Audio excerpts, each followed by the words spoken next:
Gilmore to Andrechuk, shooting, score! Dave Andrechuk hits the 50 mark, down the backing, racism. Holy mackerel, he's got three! Good morning, Maple Leaf fans. Happy Tuesday. Welcome back to the Leafs Lounge. Here, as always, with my co-host, Justin Kudo. For anyone who is tuning in for the first time, just want to let you know we are here every Tuesday and Thursday, 11 a.m. You can find us through the Sports Fluent pages on YouTube and Facebook. You can see, obviously, this episode there and past episodes. Appreciate your support. Hopefully, we can get you guys tuning in to us every week. We bring a lot of Leaf talk, talking about different issues and topics around the team, as well as general NHL topics. So hopefully you can join us. Justin, how we doing? How was the weekend? What's new? Yeah, it was good.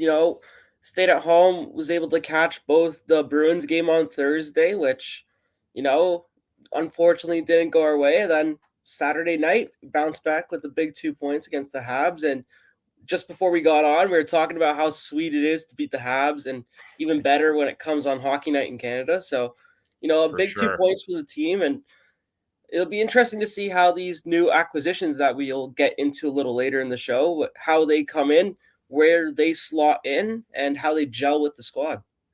Yeah, absolutely. Yeah, I don't think it was, an overly impressive game on Saturday, but kind of like the Buffalo win last week. You kind of take the 2 points. It still felt like, I think my takeaways for the game was, line one, obviously with Marner out, like horrible. Nylander, Matthews, Bertuzzi, there was nothing doing there. And Sheldon Keefe even called it out. It looks like Marner might miss Thursday's game as well, based on kind of early reports. So I don't know. It looks like Sheldon Keefe is going to try that again based on practice lines. But yeah, it was kind of disappointing to see those guys. But just kind of staying on the topic of that game, we any other takeaways, anything you liked, didn't like? Maybe we do get into talking about the new additions, Edmondson and Dewar. Anything that stood out to you? Well, I haven't really watched a lot of Connor Dewar in the past. He's kind of that bottom six guy that even when we faced Minnesota, you never really noticed him. I don't know if that's a good or a bad thing. So, but he's supposed to be a really good penalty killer, and that's the biggest need that the Leafs went into the deadline, in my opinion, with. So it's good that they potentially addressed it. Didn't see a lot of him on Saturday. No. As you said, the first line was absolutely horrendous. I'm not opposed to giving them one more shot early on Thursday, but if it's not clicking by the end of the second, then things are going to have to change going into the third. But agreed. I don't know what the problem was, because Matthews and Nylander have rapport. Like, they play well with one another. They have good chemistry. Is it just that Bertuzzi? Like, I felt like Bertuzzi in some areas wasn't in the right spot. He was overpassing at some points. Maybe it's just lack of confidence. I don't know, but it's just another disappointing showing from him. Edmondson, he's another guy that's supposed to help our PK, and I guess that's something that we'll see long term if it actually pays off or not. But I think I was kind of encouraged that both Dewar and Edmondson were on the ice when they were obviously protecting the lead in like the last minute or two or whatever. So kind of was surprised by that. Keep showing trust early to two new guys. I don't know if that's more an indictment over the other guys that Keep already said Edmondson and Dewar go out there. I think the lack of Marner, who is always in the closing lineup in these kind of games where it's 3-2 late, kind of gave Dewar that opportunity. And I thought right there, that last 2 minutes, we killed the penalty off, and then it was such a tight box. And I was watching the game with my dad, and I go, they're not going to let anything through the seams. And Montreal was forced to pass it around the outside, take shots. Joel Edmondson effect. I think he was really helping with that. He's a lot more like stable in his positioning. I find usually whether it's Brody or if McCabe's even out there, they kind of do a little bit too much roving and roaming around on the PK. Yeah, I know what you mean. Edmondson's like okay, here's where I need to be to block the shot. And, you know, he kind of uses his reach to kind of throw off the power play. I don't want to say it was like the most impressive thing I've ever seen, but it was just different from what we usually see on our PK. I liked it. Yeah, that end of the game where I was like, this is what the Leafs need to do more of.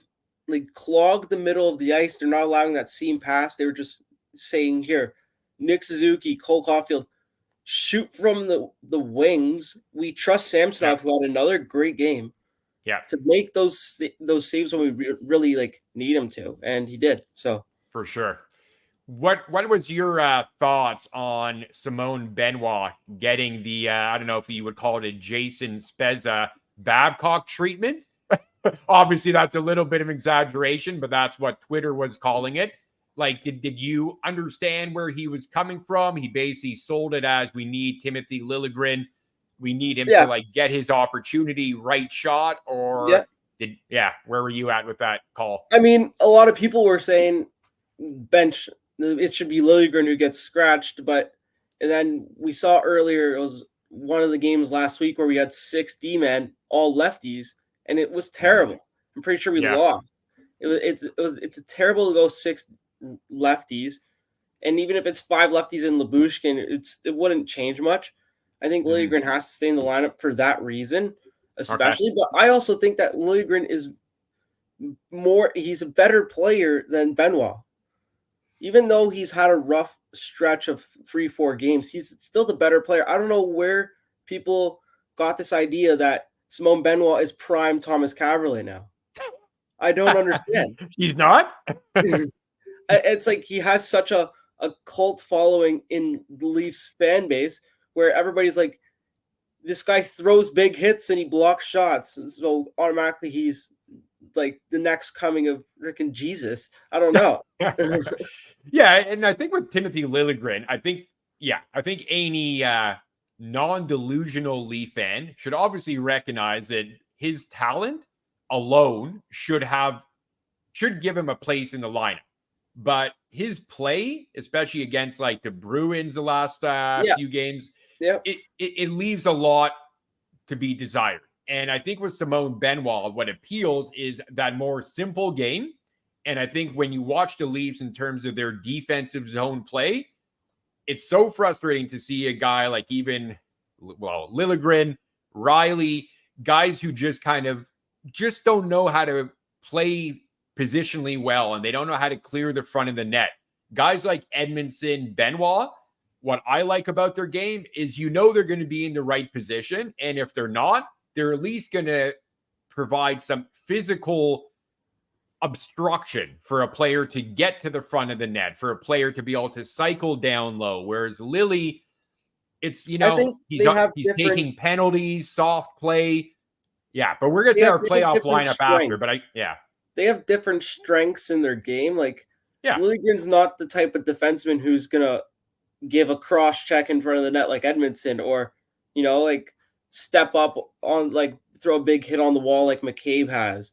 Like, we have 5 D-men that can do that. I think Riley and Liljegren should be more focused on being the puck mover defenseman. Yeah. Then the puck up to the forwards, joining the transition rush, game, and kind of exactly, focusing on the transition game more. And then you have your defensive defensemen like the Edmundson, like the Brodys, like the McCabes, like the Lyubushkins, who fill in those gaps and fill in where we need more structure, I guess. Yeah, and I think I see what they both do well. Totally. And I think we're getting into it. We're kind of look at both of our, I guess, wishful playoff lineups for game 1 in a little bit. But I think for me, it comes down to no matter how you cut up the D pairings, I don't think any of it is going to look amazing. All of them have kind of like issues in terms of what you expect them to be able to provide, especially looking forward to a matchup against the Bruins. I like having Timothy Liljegren there, but I worry that it's becoming more for the theoretical value that he brings. Like, at some point, we can't keep saying, he's got this great ceiling, he's a good puck mover. he could play on the power Yes, play. well, yeah. Yeah, eventually. And look, we've got give or take 20 games left for him to kind of round out his game and show that he can be one of the guys in the top 6. But I think recency bias would have me hesitant to include him in the lineup over a Benoit. I think we can have the discussion, should he play over Brody? But we know Keefe isn't going to do it. Yeah, I think it's yeah. I think that Liljegren has a lot more leash because he's one of 2 right shot D-men on the team. 100%. 3 if you count Timmins, but I'm not really going to count him. At this point, it seems like that final defensive spot is between Benoit and Edmondson more so. I think down the stretch, what I would like to see is maybe give Brody a couple days off here and there and work them both in the lineup so you can really see in one game who, if you're throwing out your best 18 guys, is Edmondson or is Benoit filling in that third pair role in my eyes? I can't see Joel Edmondson not playing now after you made that trade. I think he's in the lineup. I think I can hear. But you do that, okay. If Edmondson's in the lineup and then we traded a third for Lyubushkin, then they're both in the lineup. Brody's in the lineup. McCabe's in the lineup. Riley's in the lineup. So then it's down to, okay, is it you're going to go 5 lefties and 1 righty and take Liljegren out? Yeah, and I think that's the only reason Lily's in the lineup right now. And I think Keefe kind of hinted at that they need him in. They want the right shot. Obviously, again, we talk about the theoretical advantage of what Lily brings and, the theoretical advantage of having that extra right shot. But that is only going to help to an extent if the play on the ice starts to say, look, Timothy Liljegren can't be on the ice against whether it's Marchand or Pasta. You can't keep just saying, but he's a right shot. He has to play. Yeah. Well, no. Yeah, I agree. If he keeps fishing pucks out of our net, then no. Yeah, I agree. Hey, at this point, if everybody's if Keefe is unimpressed with Liljegren's play so much so that maybe he just gives Connor Timmins a chance. I could see him kind of getting back in. Give him 5-6 games here of the final. I think it's 18 or 19. Give him 5 or 6 of them. See what you have in the player after he's not played in 3 months. Yeah. Let's see what he's got. And I'd be okay with that because, again, he offers some of what we're talking about at Timothy Liljegren, the obvious right shot, the ability to maybe move the puck. He's got a good shot. On your PP2.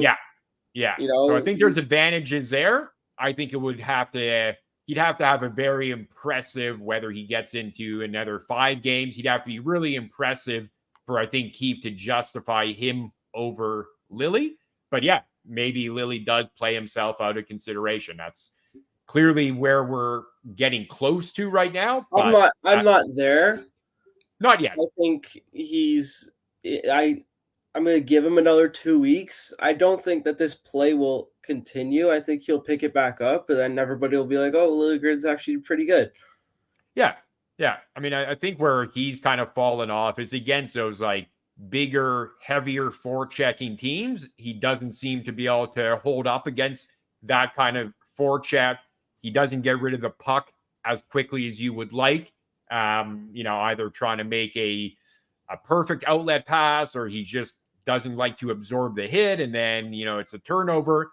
There's not too many guys who take more hits per 60 minutes of playing time than Timothy Liljegren. So, again, going back to the theoretical, but he's good at moving the puck. Okay, but statistically, we're not seeing that enough. So eventually we have to start talking about it and hope that he actually delivers. Okay, so why don't we move on? We obviously had the trade deadline on Friday. Mm-hmm. We talked a little bit about the guys that we added, but who are the teams that you give the obvious in terms of winning trade deadline to? Who'd you like?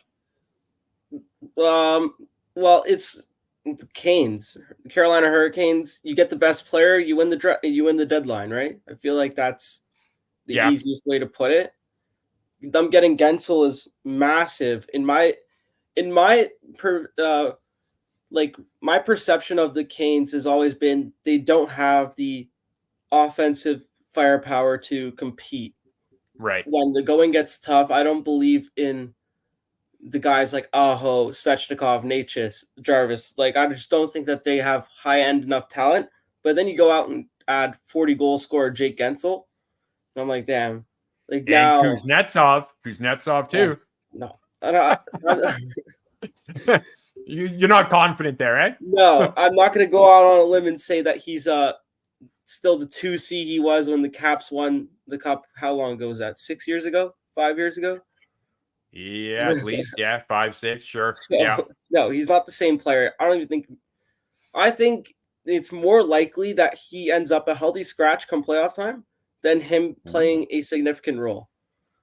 So potentially, he's been pretty terrible in Washington. So expecting him to be rejuvenated, I mean, everyone talks about, well, change of scenery, who knows? Yeah, but hey, expectations have to be low right now. I need to see it to believe it, right? But I do think that they're the clear winners of the deadline.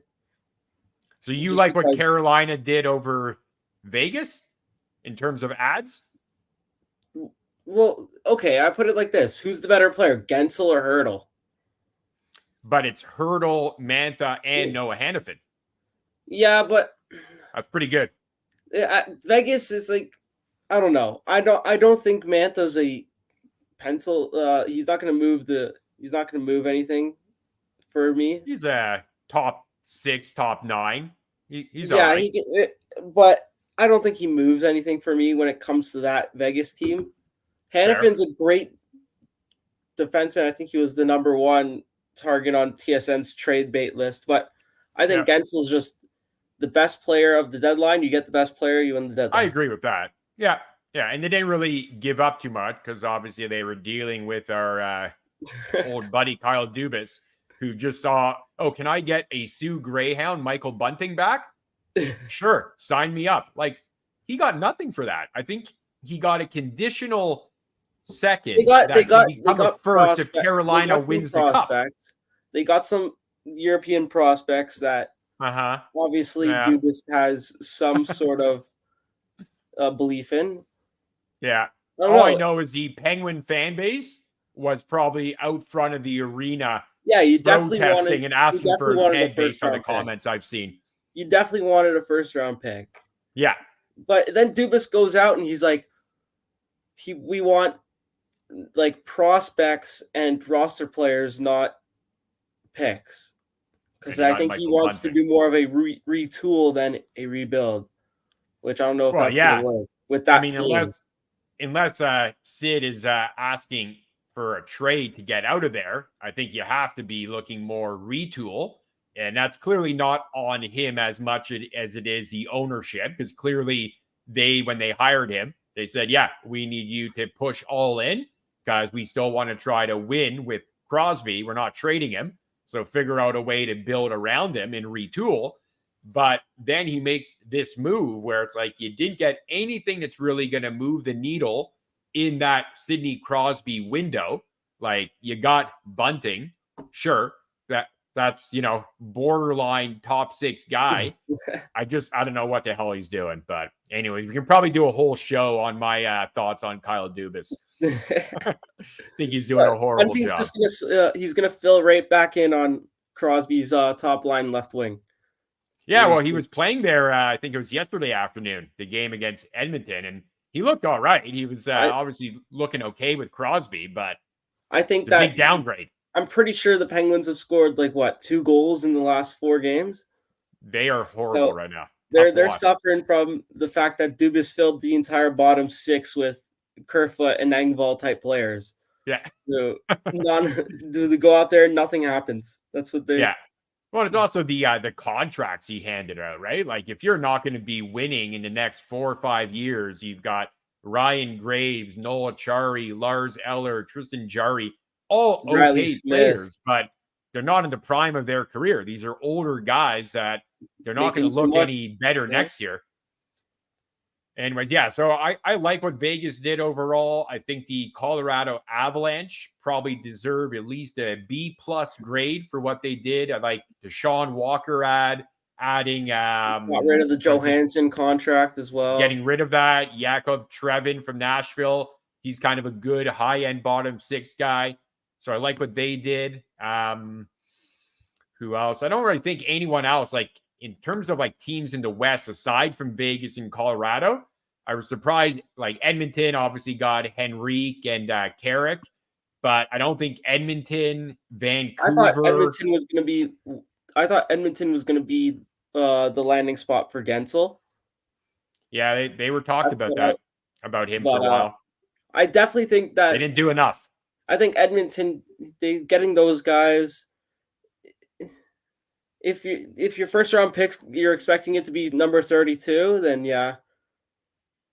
Yeah, like I don't mind the trade. I mean, I don't think Henrique, he's a quality player. I just look at what Vegas, Colorado, even though Dallas didn't do a lot. We didn't talk about the Jets. I like the Toffoli ad there. So I feel like a lot of the teams that they might have to face, whether it's first couple rounds or in a Western final, I feel they did more. And talking about both Edmonton and Vancouver, I feel like they were kind of like, a little bit disappointing. I thought they'd try to do a little bit more based on where they are right now in the standings. What were your thoughts on what Florida did? Because Florida goes out and well. Tarasenko for 0, and they got Kyle Okposo, who's nothing, but I guess he's there as well. Off ice, kind of heart character guy. Yeah, I think Florida, I wouldn't say they moved the needle, but Tarasenko, he had a good first game. I don't know if he got 2 goals or 1 goal, but he looked like he got 2. Yeah, so he's looking like he'll fit in well. Again, I think those like teams like the Florida, Vegas, Colorado, Dallas, the teams that I think for most are the consensus cup favorites. I think they did enough to maybe separate and increase the gap to those teams like Toronto, like, I don't think anyone thinks Detroit is really a contender, but they did nothing.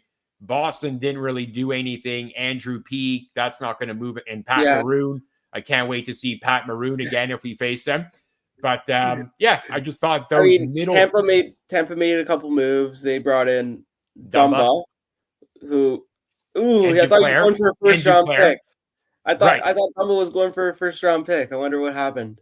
Yeah, well, the thing I hate about now, especially before the cap increase next year, all these trades were like awful because it was like you're getting Dumba for a 5th-round pick, and it's not like as much an indictment on the player he is. He would be worth more, but Tampa, I guess, was the only team who could absorb his full contract.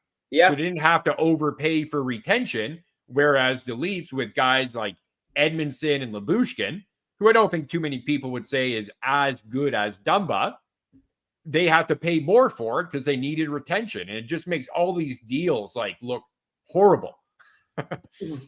And I didn't get enough.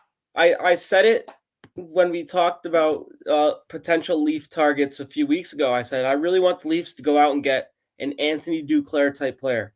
I think that he would be perfect for the third line to really just round out the team. And I think he's going to be a great player for Tampa. I think he already showed up. I think he got a goal and assist in his first game. He's a very good player.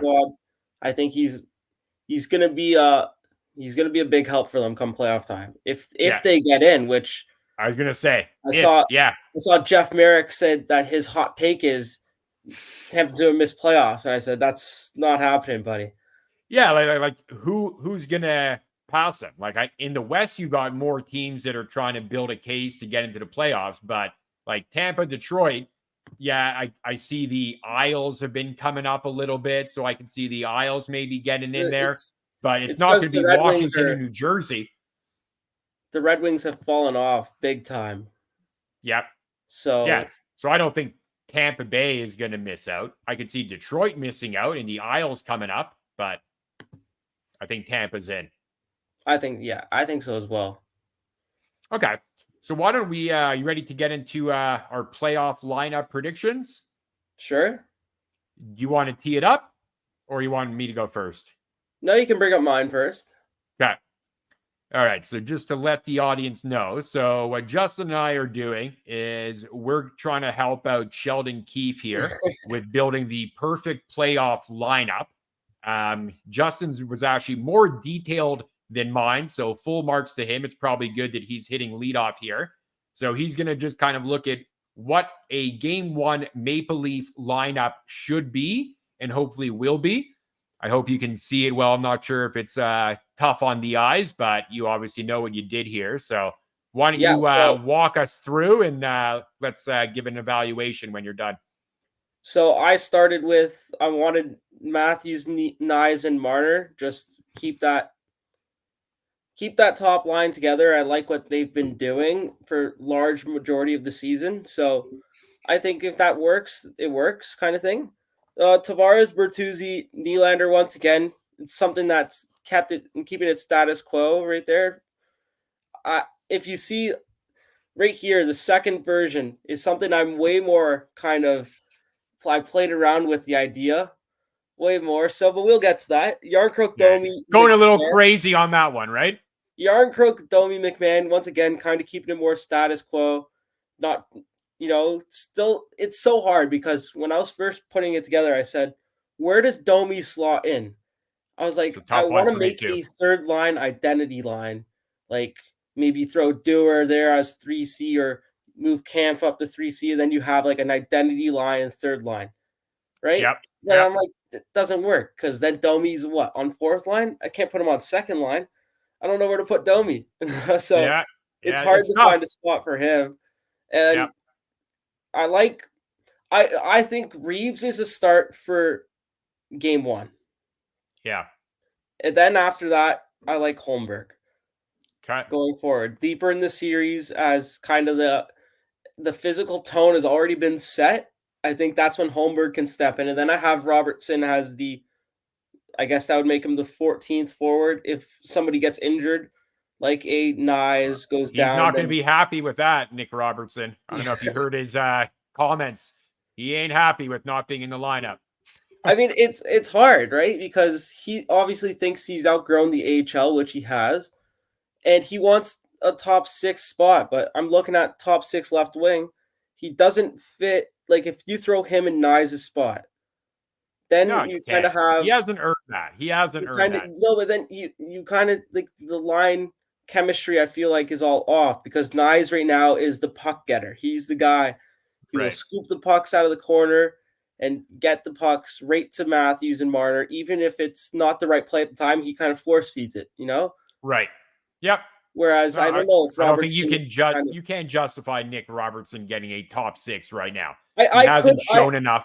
I wouldn't mind him having a chance to play with Tavares and Willie on the second line, but it's like, then where's Bertuzzi going? Yeah, and I don't mind him getting that shot in the regular season. Yes, if he does kind of show enough, then you consider it. I think I've seen enough. I feel like with Nick Robertson, I've seen what he is. I think he's a player that could be a good NHLer, but he's not a top 6 on a contending team.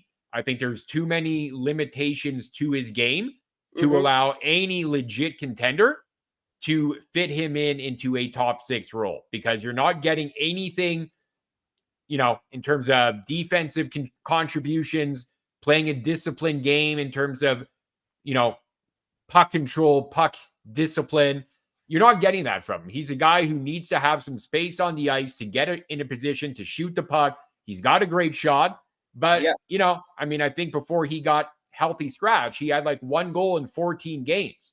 So I don't get the idea of keeping or providing an opportunity or giving him an opportunity when he's not producing. Because really, one-dimensional offensive players who don't produce don't play usually. Yeah. And that's what's happening now. So my defense, this is where it kind of, I flip-flopped a lot, and I'm still kind of not even set on it. I put Riley with Liljegren because I want to see, that works more for what I liked in the bottom 2 pairs. I like the idea of putting Brody with McCabe. I think that Brody's had his issues, and McCabe can be really steady and kind of they can form, hopefully, a good shutdown pair come playoff time that's capable of playing against the other team's top line. I'm hoping that Brody can keep up, but I think that that's the most likely to be used as a shutdown role by Keefe. And then I have Lyubushkin with one of Edmondson or Benoit. You think Edmondson he's going to play no matter what at this point? I think him and Benoit play very similar games, kind of in the way that they're used in their physicality. Yep. So you think it's one or the other? Yeah, but I could easily flip Lyubushkin with Liljegren and have it the other way around. Yeah, I was just about to say, you've got a lot of Leaf fans on Twitter trying to get Timothy Liljegren off the team entirely, and Justin has him promoted to D1. That's a hot take. That's a hot take, but I totally respect obviously, it. Giordano with Timmins, those are the two extras. Yeah. And then I have Samsonov starting in goal. I said it when we spoke last week. I said, I think at this point in time, Samsonov is my number one. I don't think Wool changed my mind with his two performances against Boston, especially since it looks like we're facing Boston in the first round. I don't think he's shown or proven that he's capable of, not allowing 4 goals. I think on Thursday he allowed 1 or 2 softies that I would have liked him to stop. Yeah, I mean, he has to play better to get back into that conversation for me too. Like, I think right now, playoffs start tonight, it's definitely Samsonov. I don't think anyone should argue that. What I think really needed to happen is for Keefe to find a way to have Samsonov start one of those 2 games against Boston last week. So I wanted him to do that. Because the scariest part for me is going into a series not knowing what Samsonov really looks like against this Boston team. Yeah, you won't get that chance, but I mean, if you look at the schedule, we've got like 2 more games, I think, against Florida, 2 more against Tampa, 2 against Carolina. So there's like a lot of opportunity, 2 against Philly in the next like week or so. So there's a lot of opportunity for Samsonov to get in those. Playoff and then I got Matt Murray. Matt Murray is my third. Throwing him in there. Yeah. I want just for maybe it's Matt Murray who comes in third in case of injuries. No, I like that you're putting out that like good mojo out there. Let's just put Matt Murray in there. Yeah. This is where it really gets a little wacky and fun. So love it. Throwing Tavares on the wing is something that a lot of Leaf fans have been clamoring for. They're saying that he's not capable of playing center anymore. So throwing him on a line with Matthews and Marner would, he's going to be going. You're hoping at that point he's peaking offensively, Yep. And Tavares, he's always been like a really good net front presence who can hound down on like in front of the net, chase down pucks.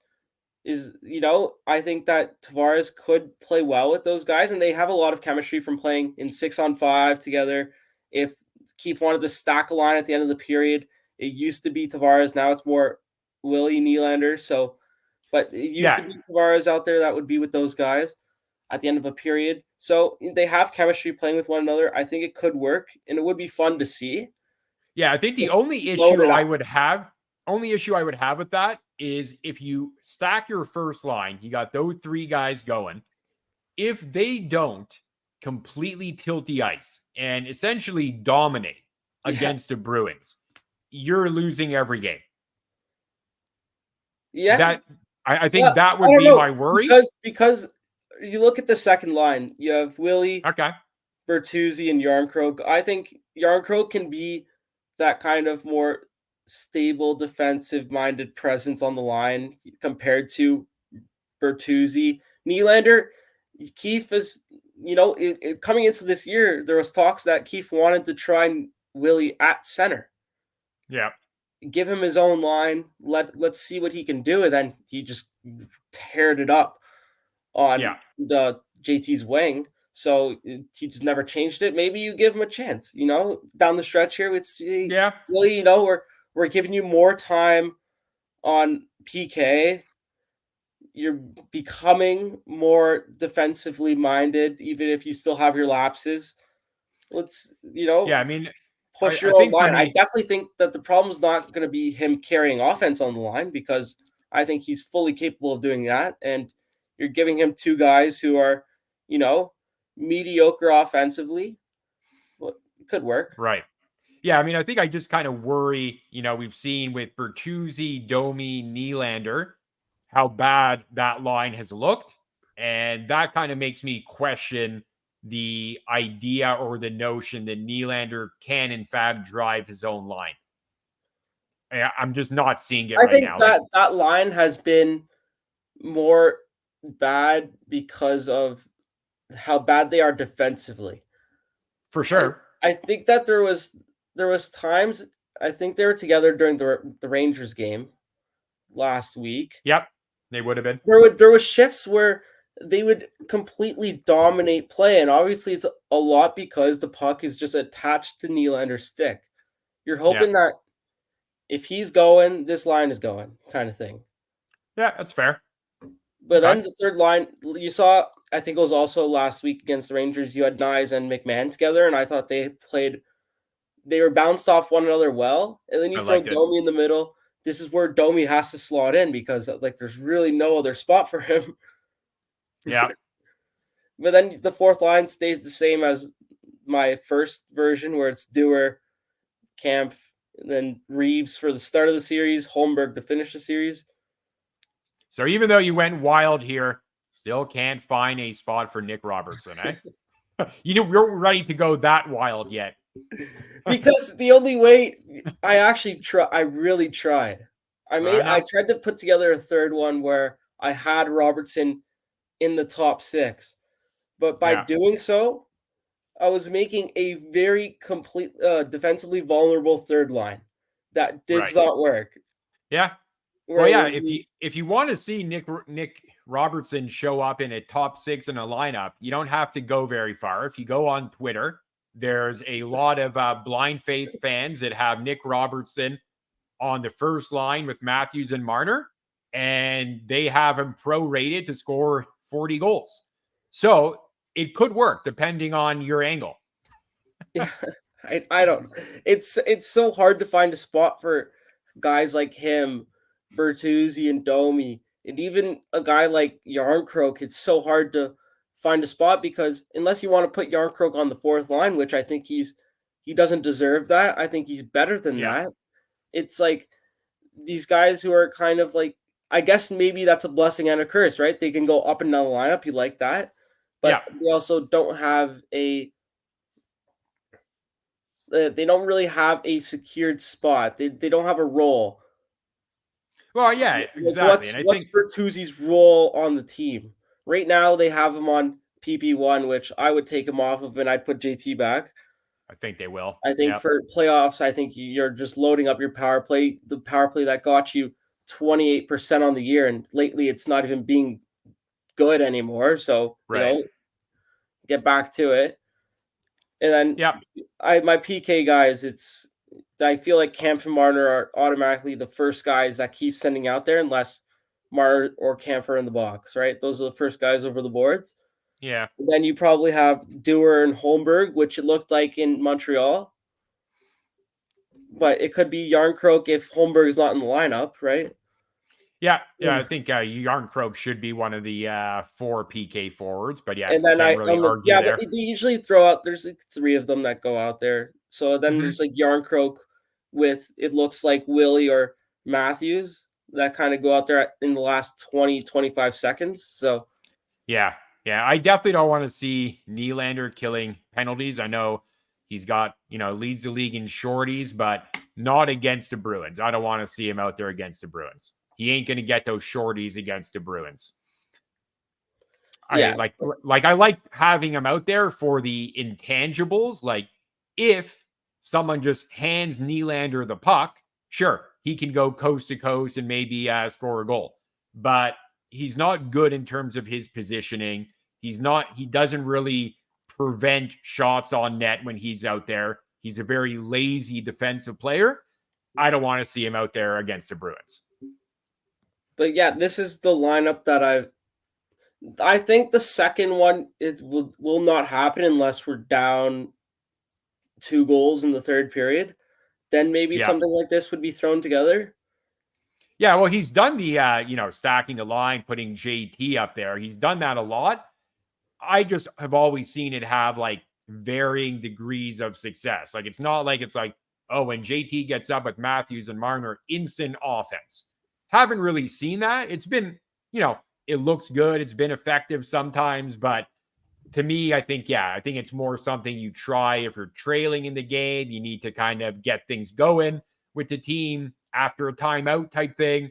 But Yeah. I don't know if you can, from the opening puck drop, use it. But I do like the creativity here. Yeah, thank you. I do like it. Okay, so mine is very different. So why don't we go into mine?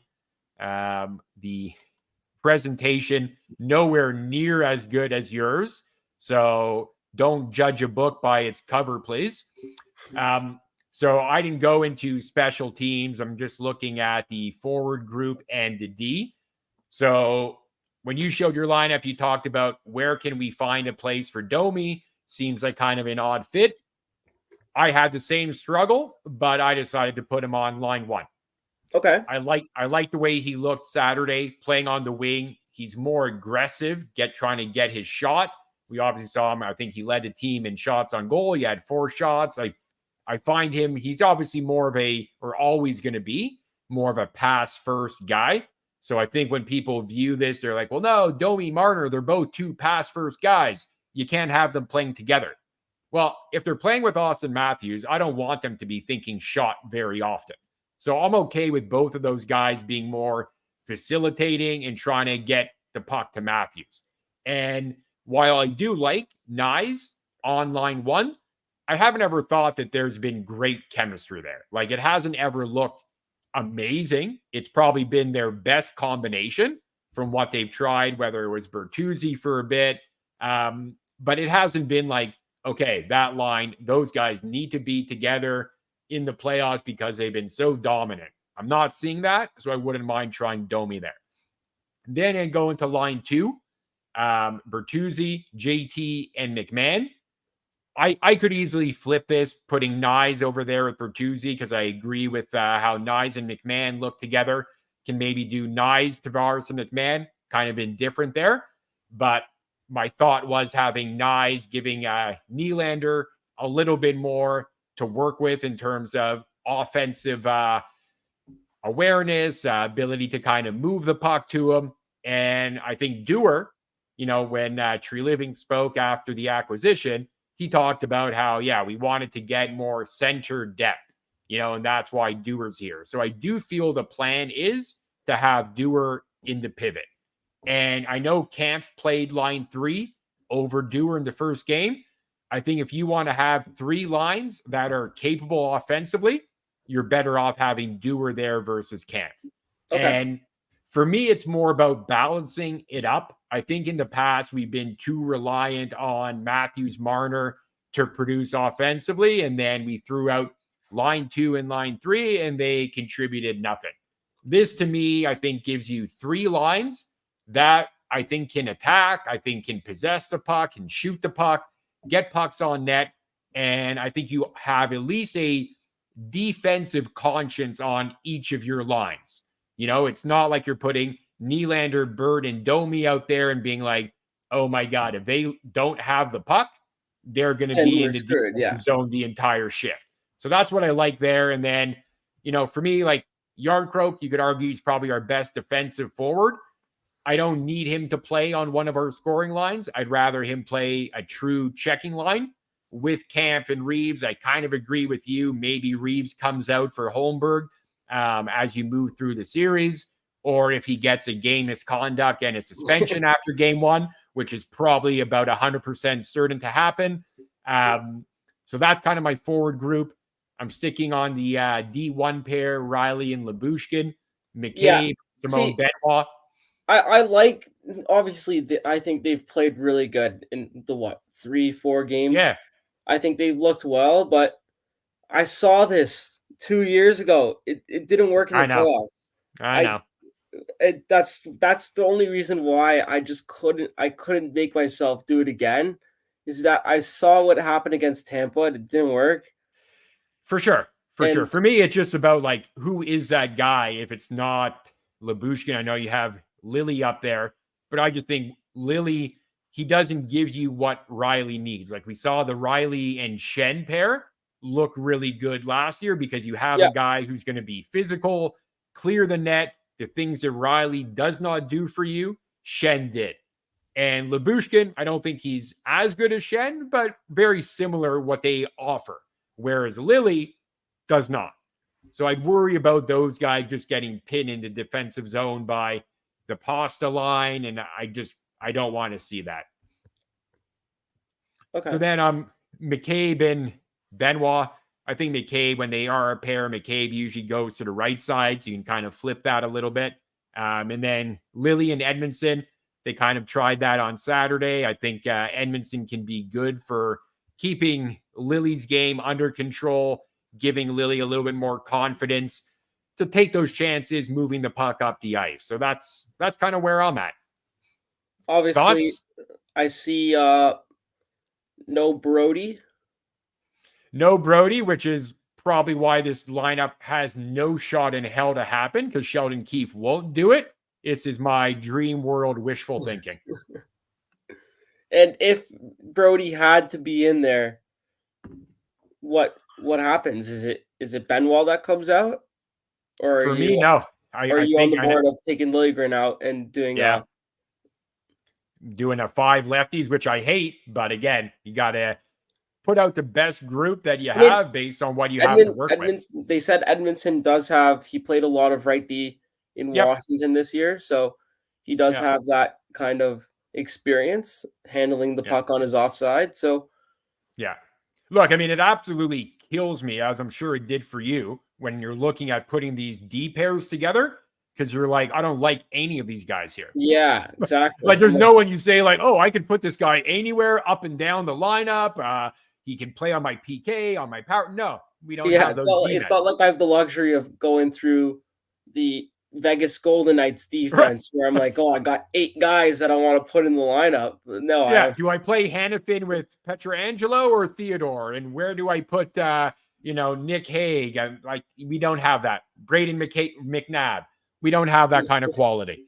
So unfortunately, I guess it spells the end of Giordano as a Leaf. I guess they said they came out and said that he had a head injury, I believe it was. He's on LTIR now. Yeah. So is that kind of it? You think he's done at the end of the year? Yeah, I mean, I got to think he's retiring. I mean, unless someone gives him a contract. Moving into the Jake Muzzin role with the team? Maybe. I do think that he stays within the organization, though. I could see that for sure. I think he'll take the Spezza Muzzin path. Right. Yeah, because I don't see him wanting to go anywhere else to maybe fight to be 7th or 8th defenseman. I don't think he's at the point. Age 42 or what is he, 41 at the start of next 41, year? Yeah. Next year for sure. Yeah, and he's a Toronto guy, right? I don't think he's going to be looking to move to San Jose or Anaheim to miss the playoffs and maybe play a bottom pair role, right? So any of his offers, I don't think he'd be finding those to be too tempting. Yeah, I mean, it sucks because I really like Giordano since he came over from Seattle.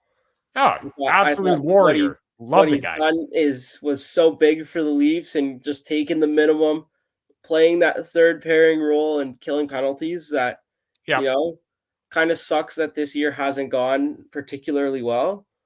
Yeah. So I guess with him out, Timmins kind of looks like he's on the outs as well, most likely. I guess it's at the end of the year, you mean? Yeah, it looks like we have one more guy to cut, I guess, essentially. We have 7 defense fighting for 6 spots. Yeah, well, you're going to have Brody off the books. He's done, right? You're going to have Lily RFA. I don't know if he's arbitration eligible or not. But I don't know what they do with him. I don't know if he's earned a contract yet. I don't think if it was up to, and it will be up to Tree Living, I don't think he'd be giving him the deal that Lily probably expects to get. he took kind of a discount in his last contract.